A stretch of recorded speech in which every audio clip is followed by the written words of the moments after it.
Hello, good morning, students. Today, first of all, we just go through objective questions from workbook. Okay, in exercise 4.4, three sums we left. Okay, we will do later on. First of all, we finish this objective portion. Okay, so first of all, look at the section A, first question, true false. Okay आपको पता है सारे basic related मैंने first two videos में आपको दिया है. I hope you revise all of concept well. Okay, just using that all concept, look here. First, the adjacent angles of a cyclic quadrilateral are supplementary. Adjacent मतलब पास पास वाले, जैसे A B C D है तो A ने B, B and C, they are adjacent. लेकिन वहाँ actually ऐसा नहीं होता है, तो वो स्टेटमेंट फॉल्स है. क्यों? ऑपोजिट एंगल होते, तो मैंने करेक्शन भी किया है. आप फेयरबुक में लिखोगे तब ऐसे ही लिखोगे जैसे मैंने लिखा है. करेक्शन भी अंदर आ गया. आपको रीराइट स्टेटमेंट को करना तो भी कर सकते, मेरी तरफ भी लिख सकते हो. ओके, तो हम गलत है तो करेक्शन भी करेंगे. तो एक्चुअली ऑपोजिट एंगल सप्लीमेंट्री होते हैं. साइक्लिक क्वाड्रिलेटरल क्या है वो आपको पता है, जिसके सारे वर्टाइसिस, सारे पॉइंट सर्कल पर है, ऐसा क्वाड्रिलेटरल. ओके, मतलब quadrilateral is inscribed in a circle. Cyclic का मतलब ये होगा. देखो, मान लो कि कोई ये सर्कल पर है, तो ऐसा कोई भी है, इसको साइक्लिक क्वाड्रिलेटरल बोलेंगे. इसके सारे पॉइंट देखो, ये बी सी डी. ओके, ये सारे सर्कल पर है. इसको circle inscribe sorry quadrilateral inscribe इन सर्कल बोलो या साइक्लिक क्वाड्रिलेटरल बोलो, बात दोनों एक ही. ओके, इसमें ऑपोजिट एंगल सप्लीमेंट्री होते हैं. ये ए बी सी डी, तो इसमें ए एंड सी सप्लीमेंट्री होते हैं. मतलब ए प्लस सी 180 होता है और बी प्लस डी 180 होता है.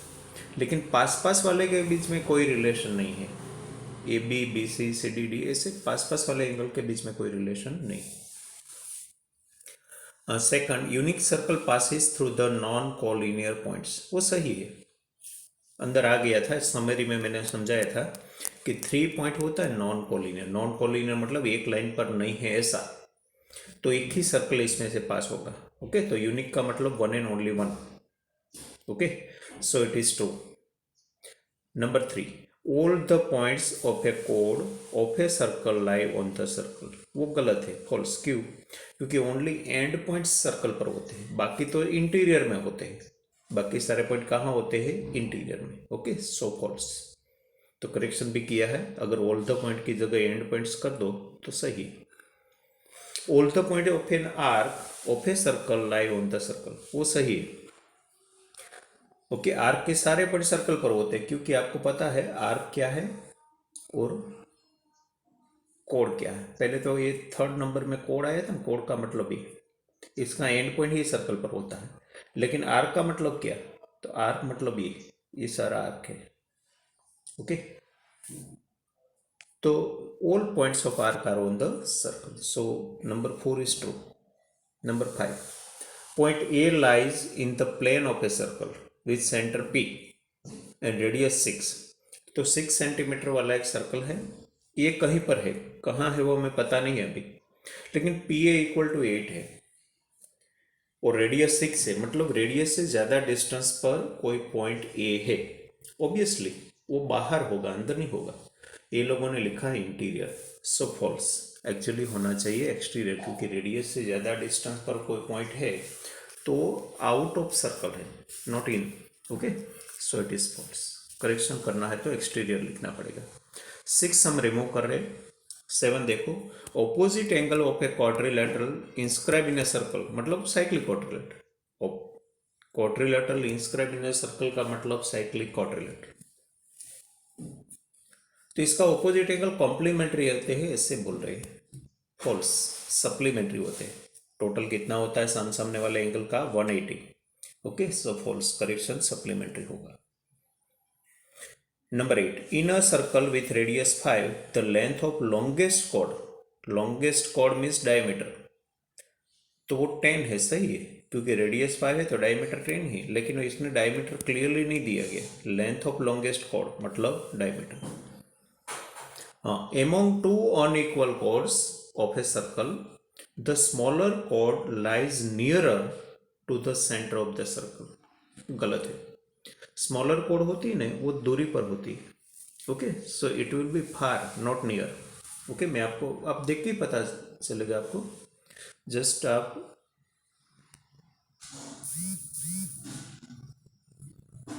ऐसा कोई करो और एक ये सेंटर है, एक कॉर्ड बहुत छोटी सी रखो और दूसरी लंबी सी रखो, तो लंबी सी कॉर्ड देखो वेरी नियर है और छोटी कॉर्ड फार है। ओके, तो यहाँ ये लोगों ने उल्टा दिया, सो false.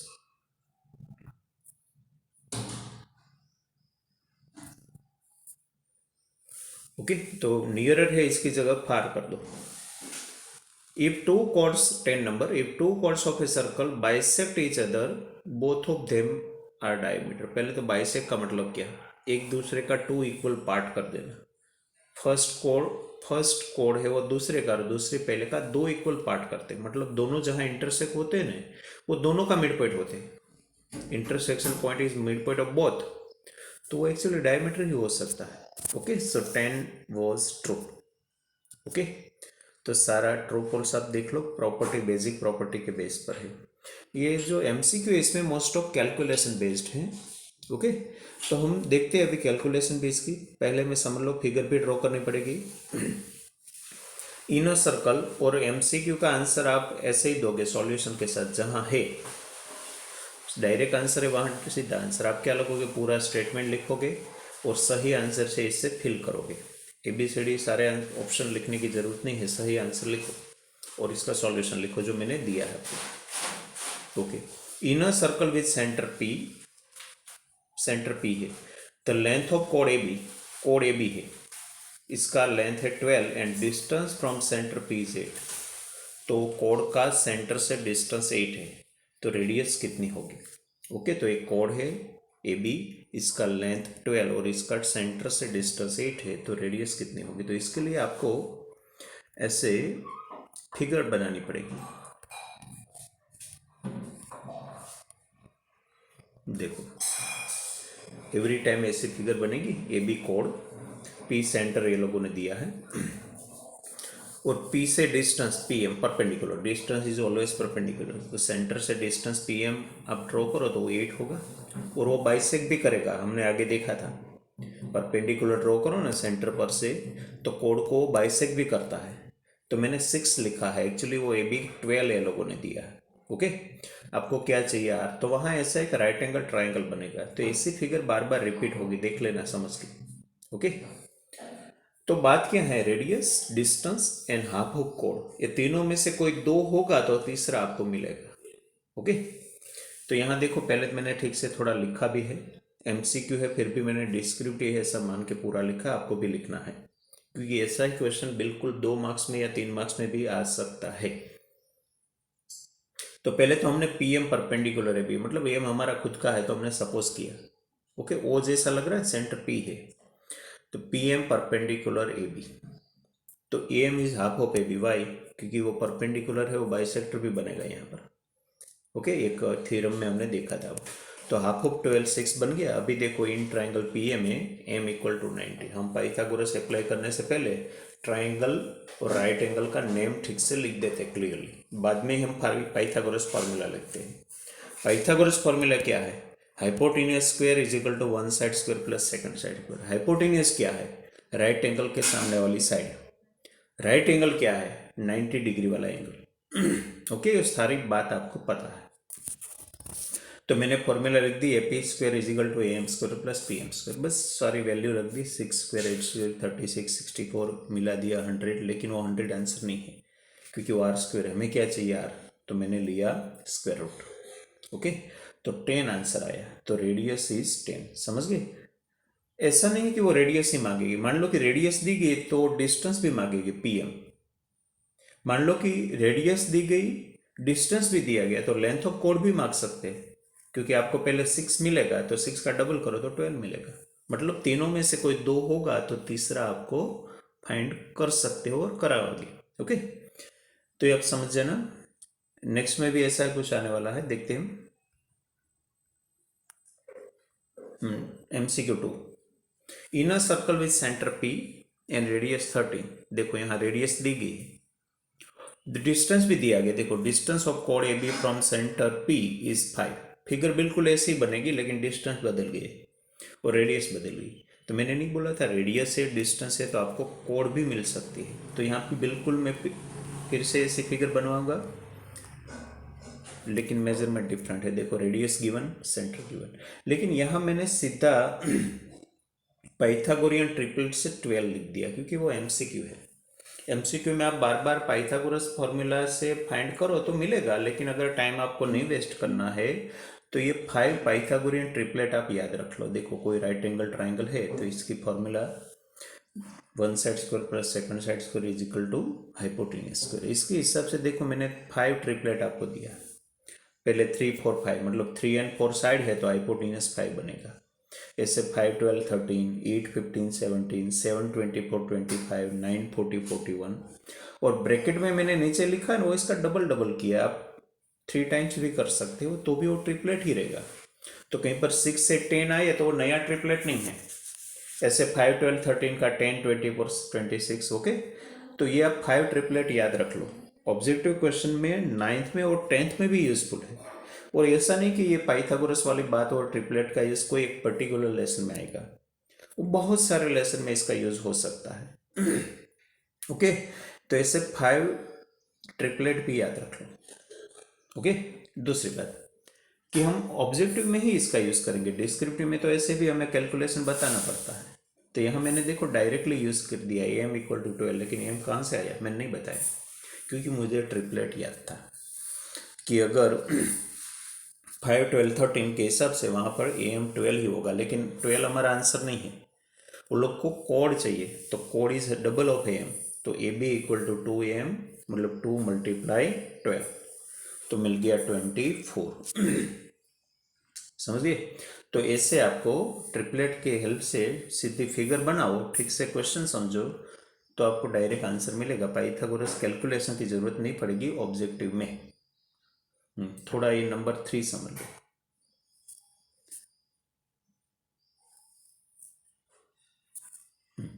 AB and CD are chords of a circle with center P। 2 code दी गई है, ओके।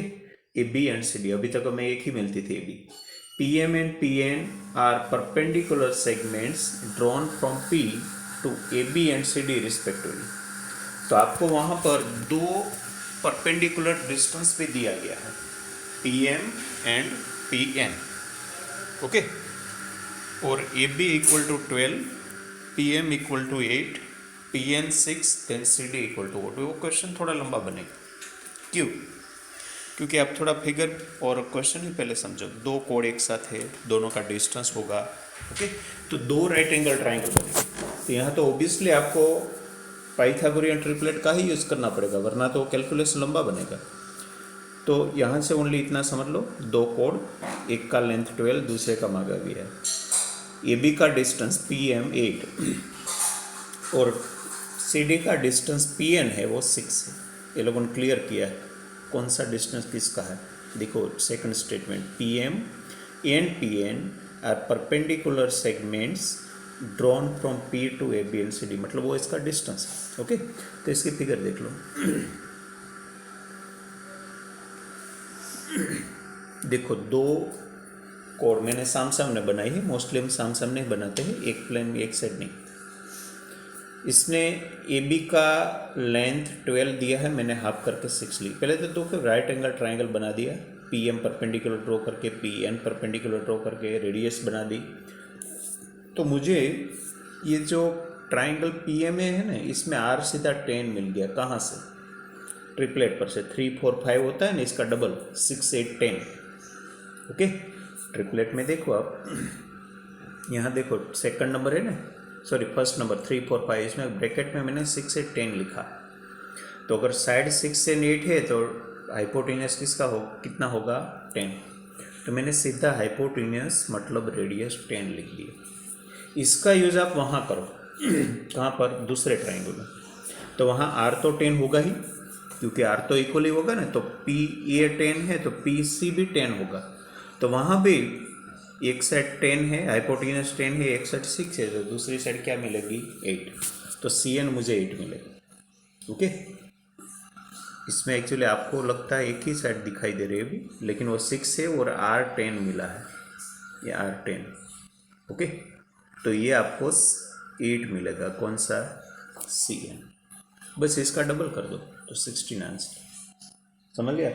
तो ये थोड़ा लंबा था, 2 बार पाइथागोरस का यूज़ हुआ क्योंकि 2 राइट एंगल ट्राइंगल है, एक का आंसर दूसरे में यूज़ किया क्योंकि एक की रेडियस वो ही दूसरे की रेडियस, क्योंकि एक ही सर्कल की सारी रेडियस इक्वल होती है।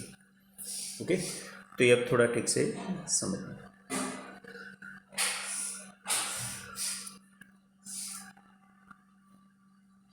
अभी number 4, measure of an angle inscribe in a semi circle. वो हमें पता है राइट एंगल होता है। सेमी सर्कल में डायमीटर से बना हुआ एंगल, मतलब angle in a semi circle is always right angle. तो बहुत इंपॉर्टेंट कॉन्सेप्ट है, मैंने तभी बोला था। ओके, सो यहाँ तो सीधा 90, कोई कैलकुलेशन की जरूरत नहीं है, हमें पता है। Number 5, A B is a chord of circle with centre P. A पे भी 60, लेकिन वो फिगर नहीं बना हुआ तो पता नहीं होगा क्या बात है। तो ट्राइंगल पी ए बी कौन से टाइप का होगा, तो देख लेते हैं फिगर। देखो, A B chord, P centre, और इसमें ए पी बी एंगल 60 दिया गया है, ए पी बी एंगल 60। तो यहाँ वो ट्राइंगल की टाइप कौन सी होगी, तो पहले तो देखो तीनों एंगल का सम 180, तो बाकी रहा 120। लेकिन यहाँ 2 साइड इक्वल है ना, P A equal to P B, मतलब वो आइसोसेलेस ट्राइंगल बनेगा। क्यों, क्योंकि दोनों रेडियस इक्वल होती है, तो सामने वाले 2 एंगल है ना ए एंड बी, वो भी इक्वल बनेगा।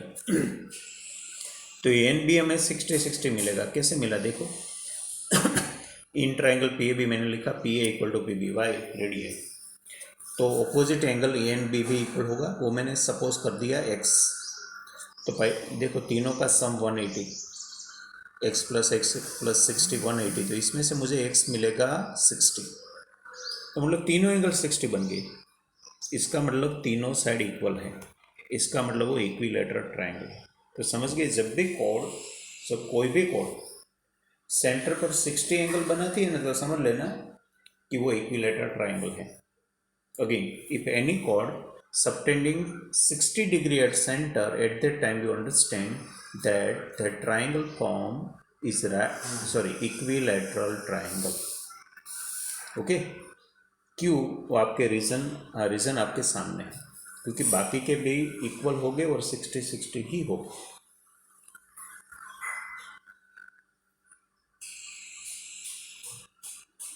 नंबर 6, यह ऊपर 60 दिया था ना, यहाँ दूसरा एंगल 45 दिया है, वो सेंटर वाला नहीं है, नीचे वाला एंगल ए पर।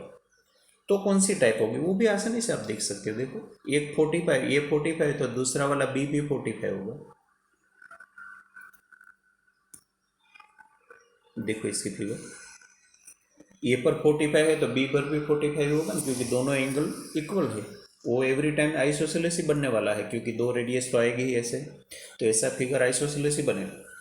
सो 45 तो सामने वाला 90 होगा, क्यों, क्योंकि 180 में से वो दोनों एंगल को मैंने निकाल दिया, तो तीसरा एंगल 90 मिला। तो ऑब्वियसली कौन सी टाइप हुई, राइट एंगल ट्राइंगल। ओके, वही इसने पूछा है कि कौन सी टाइप होगी, राइट एंगल। ओके, तो नंबर 6 में आंसर आया right angle. Okay, 7, point C lies on a circle with diameter AB in triangle ABC. ये 35, देन बी इक्वल टू, यहाँ देखो डायमीटर एंगल बना रहा है। तो मैंने अभी ऊपर नंबर 4 में बोला था ना, डायमीटर जो भी एंगल बनाता है ना सेमी सर्कल में, वो राइट एंगल होता है। तो इसके हिसाब से फिगर ड्रॉ करो तो आपको तीसरा एंगल जो नहीं है ना, वो मिलेगा, क्योंकि ये 35 दिया गया है। सी आगे का एंगल 90 डिग्री ही होगा, तो तीसरा एंगल आपको ऐसे मिलेगा। ओके, देखो इसकी फिगर है 7 में, क्योंकि डायमीटर ने बनाया हुआ एंगल एक्चुअली वो पी नहीं है, सी है। ओके, पी की जगह सी है, तो सी पर भी कितना एंगल बना, 90। क्यों, angle in a semi circle, तो वो 90 है, एक 35 है, तो कुल मिला के दो एंगल तो है हमारे पास। तो तीसरा एंगल कैसे फाइंड करना होता है आपको पता है, 180 में से दोनों को सब्ट्रैक्ट कर दो तो मिला 55। Okay, so there is answer 55 in number 7। समझ गए? तो ऐसे एवरी टाइम आपको फिगर ड्रॉ करनी है, फिगर ड्रॉ करके सारे कॉन्सेप्ट आपको याद रखना है। ओके, साइक्लिक क्वाड्रिलेटर के बारे में है, angles inscribe in semi circle के बारे में है। Okay, number 8, in a cyclic quadrilateral angle P is to angle R is equal to 3:7 find R. तो हमें पता है सामने एंगल सप्लीमेंट्री होते हैं, मतलब सम 180 होते हैं। और दूसरी बात कि हम रेशियो जब देते हैं तो पीछे x लगा देते हैं तो इसका मेजरमेंट बन जाता है। ओके, तो यहाँ इक्वेशन बहुत आसानी से सॉल्व हो जाएगा। देखो, साइक्लिक क्वाड्रिलेटरल में ऑपोजिट एंगल सप्लीमेंट्री होते हैं, तो हम सपोज करते हैं 3:7 मतलब P 3x R 7x। Okay, 3:7 का मतलब 3 और 7 इसका मेजरमेंट नहीं है, इसे x लगाओ तो इसका इंडिविजुअल मेजरमेंट बन जाता है 3x 7x। तो बस दोनों का सम 180, साइक्लिक है ना इसलिए ऑपोजिट एंगल। तो 3x प्लस 7x 180, 10x 180, तो x 10।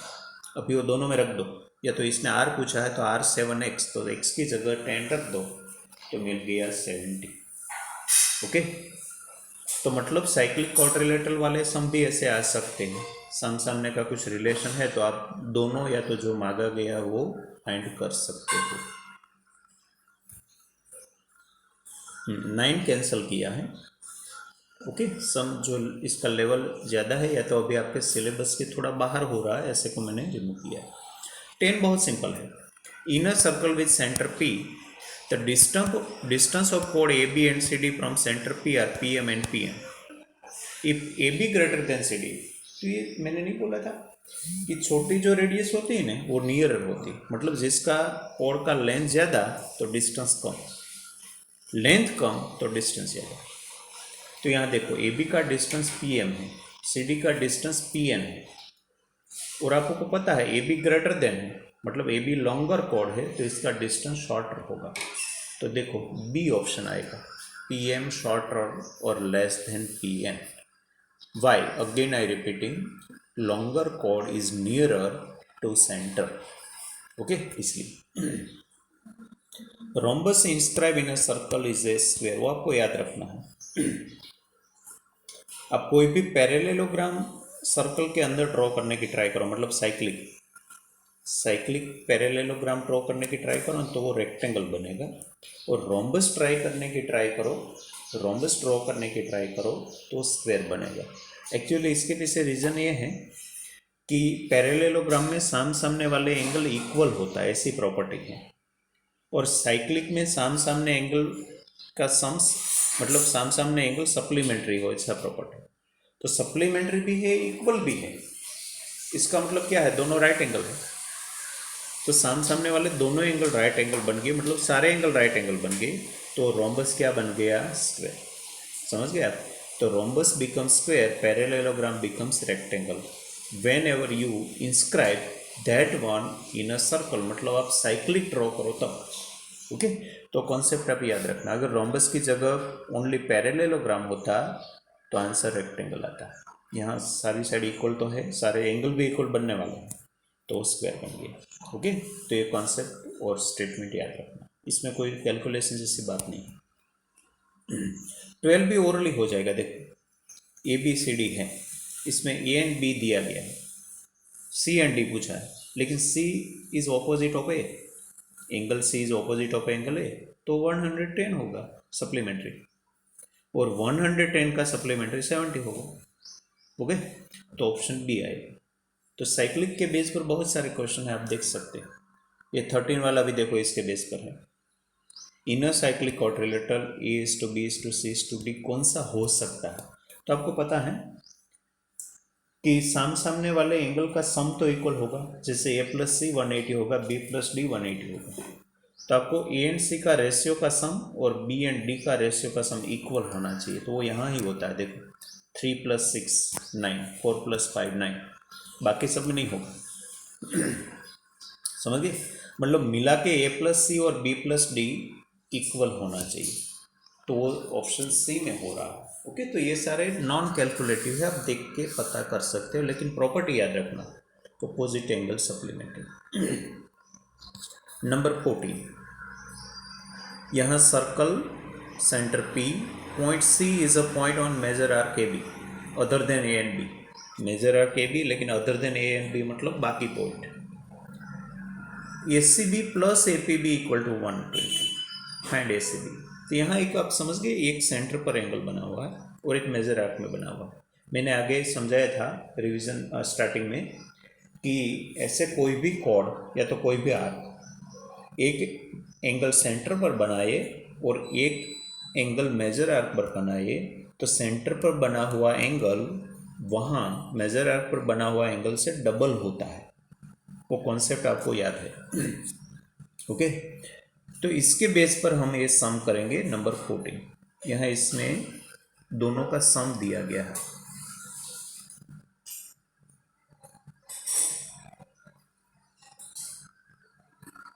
देखो देखो ए बी कोई आर्क होगी, माइनर आर्क, एक मेजर आर्क पर सी बना हुआ है और सेंटर पर पी बना, तो A P B A C B दोनों का सम ये लोगों ने 120 दिया है, लेकिन हमने इसका रिलेशन पता है, वहाँ x रखो तो यहाँ 2x हो जाएगा। ओके, बस अभी x प्लस 2x 120 कर दो, 3x 120, x 120/3 तो 40 मिल गया। वही पूछा है इसने, ए सी बी पूछा है, ए पी बी पूछा होता तो 42 जा 180 होता।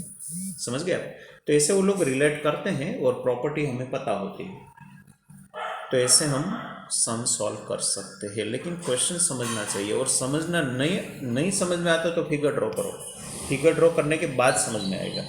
और आप पूरी फिगर नहीं ड्रॉ कर सकते तो थोड़ा थोड़ा स्टेटमेंट रीड करके फिगर ड्रॉ करो, तो थोड़ा रीड करो, थोड़ी फिगर कंप्लीट करो, और रीड करो और फिगर कंप्लीट करो, तो पूरी कंप्लीट फिगर मिलने के बाद आपको क्वेश्चन समझ सकते। ओके,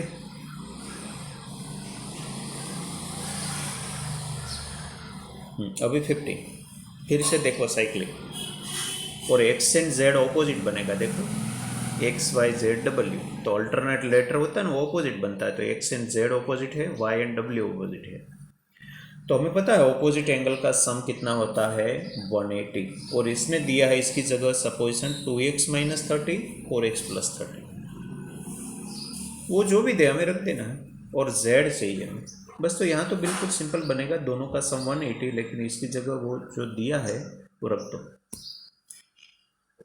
सो x + z 180, रीजन क्या है मैंने नहीं लिखा है, साइक्लिक क्वाड्रिलेटरल है तो ऑपोजिट एंगल सप्लीमेंट्री। x का मेजरमेंट ये लोगों ने दिया है 2x - 30, z का दिया है 4x + 30, इसको सॉल्व करो, सामने 180 तो आएगा, तो 6x = 180, क्योंकि 30 कट हो गया, -30 + 30, x = 180/6 30।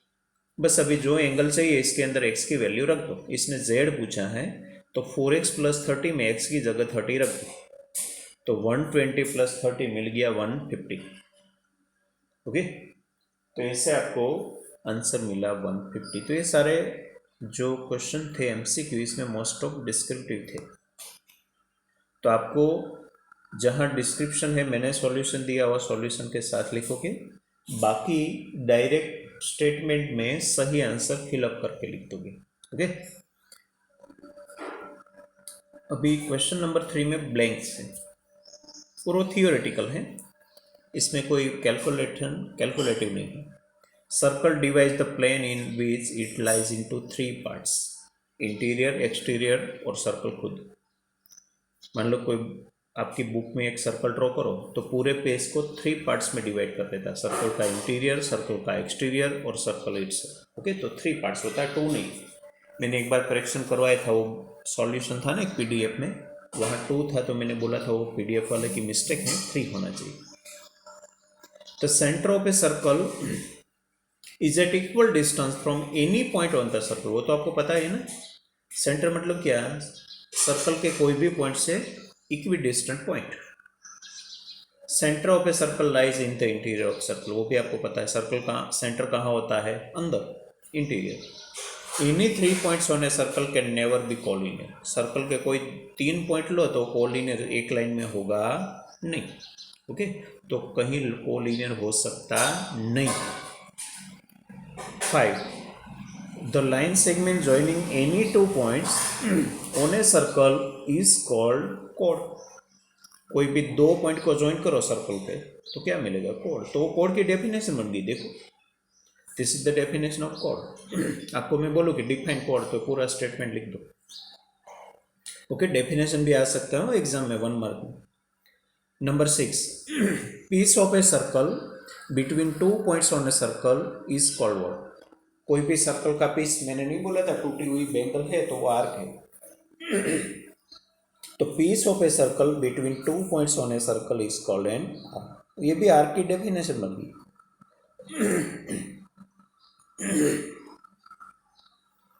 Number 7, length of the complete circle is called its circumference.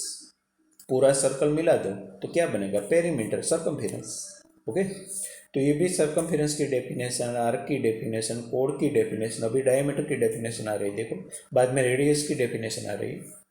A chord of a circle which passes through the center of the circle is called diameter. Okay, ऐसी cord जो centre में से पास हो रही है, या तो नंबर 8 के साथ 10 भी ले लो, नंबर 10 भी 8 के साथ। Longest chord of a circle is its diameter. तो डायमीटर की 2 डेफिनेशन बन गई, लॉन्गेस्ट कॉर्ड या तो cord passing through the centre. Number 9, ये भी रेडियस की डेफिनेशन है, देखो, line segment joining the centre of a circle and any point on the circle. तो सेंटर और एनी पॉइंट ऑफ सर्कल, मतलब सेंटर और सर्कल को ज्वाइन करने वाला लाइन सेगमेंट क्या होता है? Radius. Radius of any circle is half of diameter. Radius diameter से हाफ होता है, आपको पता है। तो region between a cord and either of its arc is called segment. आपको पता है तो स्टार्टिंग में पहले ही लेक्चर में हमने ये बातें सीखी थी कि ये जो है ना वो सेक्टर है, कोई एक 2 रेडियस और आर्क बनाती है, और कोड एंड आर्क बनाती है तो इसको सेगमेंट बोलते हैं। सो फर्स्ट है वो सेक्टर है, this is sector and this is segment. Okay,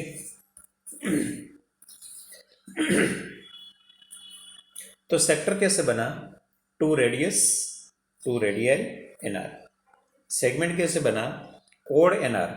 okay, तो यहाँ लोग इसकी बात कर रहे हैं, कोड एन आर की, सेकंड फिगर की। Okay, so it is segment. Sorry, first की बात कर रहे थे, सेक्टर की। Radius, region between arc and 2 radii, मतलब फर्स्ट फिगर मैंने बनाई थी ना, आप केक को काटो ना, बर्थडे पर केक काटते हैं ना, वो सेक्टर होता है। ओके, तो रेडियाई और आर्क से मिला हुआ पार्ट, इसको बोलते हैं sector. P is the center, last one, 15. P is the center of a circle with radius 5 and X is a point on the circle. तो Px क्या होता है? ऑब्वियसली रेडियस, क्योंकि सेंटर से पॉइंट ऑफ सर्कल वही radius, तो Px becomes 5, why radius is 5।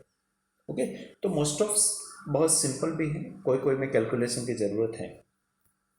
तो पहले 3 क्वेश्चन हमने किया, और एक क्वेश्चन बाकी है जो आज मैंने नहीं लिया है, क्योंकि वरना ये बहुत लंबा हो जाता है। ओके, आज हमने जो कुछ भी लिया है वो एक क्वेश्चन नंबर 1 ट्रू फॉल्स, बाद में क्वेश्चन नंबर 2 MCQ और क्वेश्चन नंबर 3 ब्लैंक्स। और मोस्टली MCQ में कैलकुलेटिव सम आए थे, कैलकुलेटिव सम, तो इसका सॉल्यूशन। तो तीनों क्वेश्चन ठीक से होमवर्क, सॉरी फेयरबुक में ही डायरेक्ट लिखना है, मैंने बोला ऐसे। अगेन ट्रू फॉल्स, सीधा स्टेटमेंट लिखो, ट्रू फॉल्स लिखो, और करेक्शन करना है तो मेरी तरह करेक्शन करो। MCQ, स्टेटमेंट लिखो सही आंसर फिल करके, सारे ऑप्शन लिखने की ज़रूरत नहीं है, लेकिन जहाँ सॉल्यूशन है वहाँ सॉल्यूशन भी मैंने दिया वो कॉपी करके लिखो, और ब्लैंक्स डायरेक्ट लिख दो ट्रू फॉल्स की तरह, लेकिन ओनली आंसर नहीं हो, पूरा स्टेटमेंट। ओके, आपको पता है बार बार मैं रिपीट करता हूँ क्योंकि इसमें सम तो बहुत कम है, तो और क्या करेंगे, तो हमें ये सारे ऑब्जेक्टिव का ही सहारा लेना पड़ेगा हमारा कॉन्सेप्ट क्लियर करने के लिए। ओके, और एक सेक्शन बाकी है, वो मैं परसों दे दूंगा, और बाद में वो 3 सम्स आपको मिलेगा, वो शायद नेक्स्ट वीक में जाएगा। Okay, so hope you understand all my points and you revise it, and इसका PDF में मैं बाद में भेज दूंगा, तो आपको लिखने के लिए वो थोड़ा अच्छा रहेगा। Thank you.